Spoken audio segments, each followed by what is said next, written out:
First on the Kelly File tonight, remember Mumia Abu-Jamal? He is the convicted cop killer who was defended on his death sentence by a guy President Obama nominated for a top DOJ position. Well, Republicans and Democrats ultimately united to kill that nomination. But now it seems a California labor union is upset that a school district out west might not want to teach children that Abu-Jamal is some kind of hero. You see, this man's case has long been a cause célèbre for many on the left who believe he was railroaded because of his race. Now, keep in mind, he was convicted of shooting Officer Daniel Faulkner 5 times, including in the face while the police officer was down, and his guilt was repeatedly upheld by several courts. My next guest believes that Abu-Jamal is not only innocent, but is similar to Dr. Martin Luther King Jr. She wants this lesson taught to children.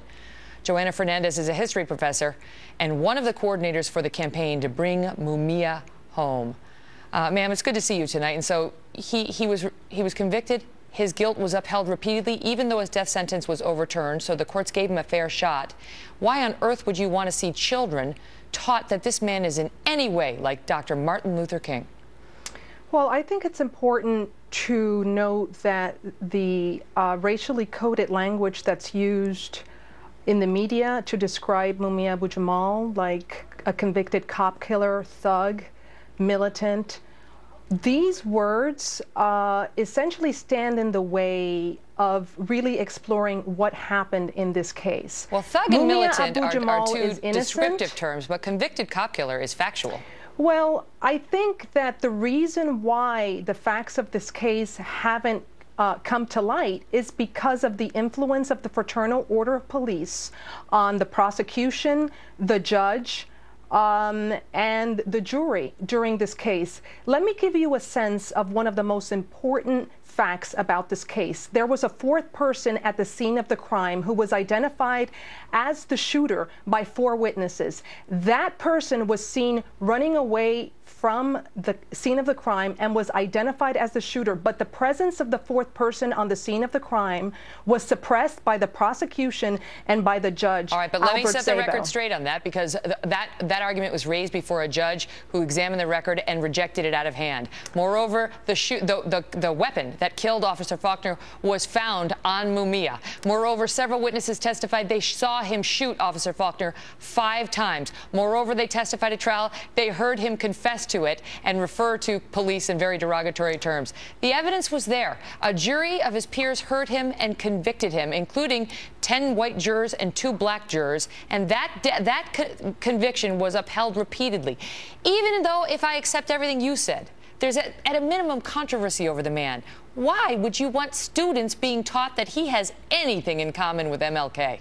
15 of the police officers who collected evidence in Mumia's case were jailed, convicted for tampering with evidence, for corruption and extortion. In this case, it's part of the record. The appeals court found those allegations. You are entitled to your own opinion, but not to your own facts. The appeals court did not find that persuasive, ma'am. This is part of the public record. You know why? Because one of the most important people in this case, Judge Ron Castile, who essentially is the head of the Pennsylvania Supreme Court, he was asked to recuse himself from the trial, from hearing Mumia's appeal, but he refused to do so. You want to relitigate the case. No, I don't want to relitigate the case. The Supreme Court I rejected want to establish why in this country you can have black people convicted, but that doesn't necessarily mean that this black person was convicted by 2 other black people, There among is a others. long history in this country of criminalization of black people. Just because were you're the black railroaded people in on the jury courts, biased against him? Well, you know what? He was not convicted by a jury of his peers.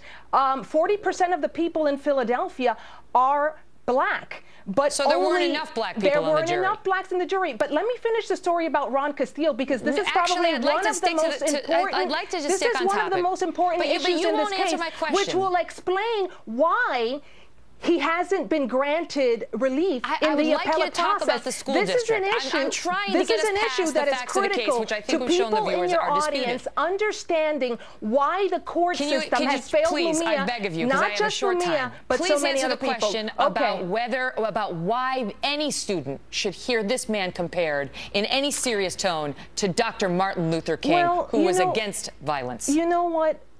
Ms. Kelly, I think that Americans don't really know who Martin Luther King was. By the end of his life, Martin Luther King said at the Riverside Church in 1967 that the United States is the biggest purveyor of violence in the world. He also said in his I Have a Dream speech that he could not stand by before the unspeakable horrors of police brutality. Essentially, by the end of his life, Martin Luther King, like Mumia Abu-Jamal, was a radical. What does that mean? Radical means a person who listen, seeks... I'm giving you the floor. I'm giving you the floor, ma'am. A person who seeks to address the root I'm trying causes not to of interrupt social you, problems. but you can't just come on and talk and talk and Ma'am, talk. but you've been interrupting me since I've gotten on. I'm trying to get you on point. I'm trying to get... we don't have time to relitigate the whole case. We're having a conversation about a very complicated case. Our conversation is over. Thank you for having me. Thanks for being here.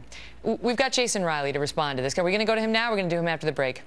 All right, we got to take a quick break. In the meantime, we want your thoughts. Jason Riley, the Wall Street Journal, is going to come on and respond to the professor you just saw. Go to facebook.com/The Kelly File.